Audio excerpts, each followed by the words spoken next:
কেউ বলে কাজা নামাজ পড়তে হবে, আবার কেউ বলে পড়তে হবে না, ক্ষমা চাইলেই হবে। আসলে কোনটা ঠিক? মহিলারা ঘরে একাকী নামাজ আদায় করার সময় একামত দেওয়া জরুরি কিনা? মেয়েদের চুল কাটার বিধান কি, কতটুকু কাটা যায়? তাড়াতাড়ি বিয়ে হওয়ার দোয়া আছে কিনা? আব্দুল্লাহ মামুন জানতে চেয়েছেন, মহিলারা ঘরে একাকী নামাজ আদায় করার সময় একামত দেওয়া জরুরি কিনা? উত্তর হলো না, একামত দিতে হবে না। এমডি সালমান কোরাইশি, আপনি আমাদের ইউটিউব চ্যানেলে প্রশ্ন করেছেন যে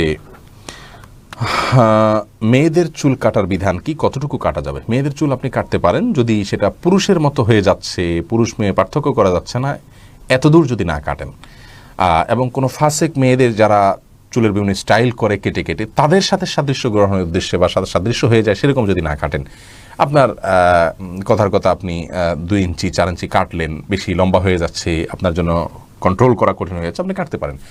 উম্মুল মুমিনিনদের কেউ কেউ চুল কেটেছেন, এটি বিশুদ্ধ হাদিস দ্বারা প্রমাণিত। অতএব এটুকু আপনি কাটতে পারেন, কিন্তু কাটতে কাটতে যদি একেবারে পুরুষের মতো করে ফেলেন তাহলে সেটা উচিত নয়, কারণ পুরুষের সাথে সাদৃশ্য গ্রহণকারী নারীদের প্রতি আল্লাহ লানত বর্ষিত হয়েছে। ঠিক একইভাবে মেয়েদের সাথে সাদৃশ্য গ্রহণকারী পুরুষদের প্রতিও আল্লাহ তাআলার লানত বর্ষিত হয়েছে।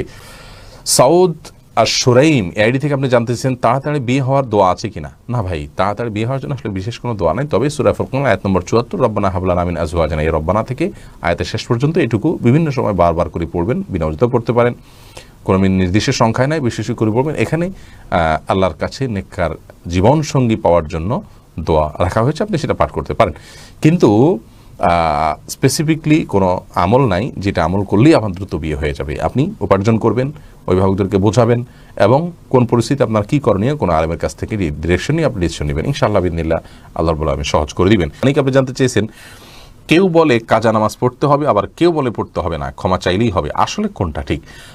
না, যারা বলেন যে পড়তে হবে না তারা ক্ষমা চাইলেও হবে এটা বলেন না, তারা বলেন যে এটা মাফ, পড়াই লাগবে না। আসলে এক্ষেত্রে আমি যেই মতটাকে অধিকতর বিশুদ্ধ মনে করি সেটি হলো পড়তে হবে। ইমাম ইবনে তাইমিয়া রাহিমাহুল্লাহ সহ বিভিন্ন ইমামগণের কাজাউল ফাওয়ায়েদ সম্পর্কিত অধ্যায়গুলো পড়লে এরকমই বোঝা যায়, যার কারণে আমরা এই মতটাকে শক্তিশালী মনে করছি।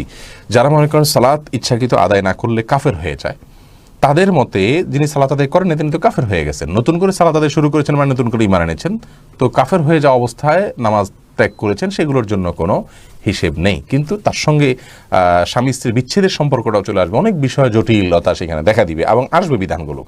যাই হোক, এটি একটা মত এবং অনেক বড় উলামা ইকরামের মত, এবং এর সপক্ষে অনেক দলিল আছে রাসূলুল্লাহ সাল্লাল্লাহু আলাইহি ওয়াসাল্লাম হাদিস থেকে।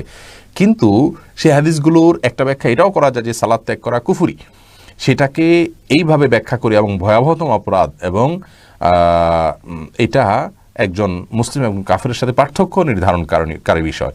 কিন্তু কারোর যদি সালাত আদায় না করার কারণে অপরাধ বোধ থাকে তাহলে তিনি কাফের হবেন না, পাপিষ্ঠ হবেন, চরম পাপিষ্ঠ হবেন, এবং কুফরি করেছেন, কাফের হওয়ার কাছাকাছি চলে গেছেন, এরকম অপরাধ তিনি করেছেন। এই মতটি অধিকতর শক্তিশালী বলে আমাদের কাছে মনে হয়। আমার যতটুকু মনে পড়ে যে সমকালীন ওলামা ইকরামের মধ্যে বিন বাজ রাহিমাহুল্লাহ, আল্লামা আলবানী রাহিমাহুল্লাহ এই মতটি পোষণ করতেন, যদি বিন বাজ রাহিমাহুল্লাহ সহ অনেকের মতে প্রথম মতটি সঠিক তারা মনে করতেন। যাই হোক, তো যার কারণে কাজা হয়ে যাওয়া নামাজগুলো ধীরে ধীরে আদায় করতে হবে।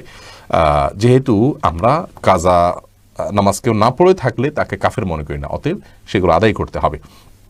উমরি কাজা এই শব্দটা নাই, কিন্তু কাজাউল ফাওয়ায়েদ আছে, অর্থাৎ ছুটে যাওয়া নামাজ আদায় করার বিধান আছে।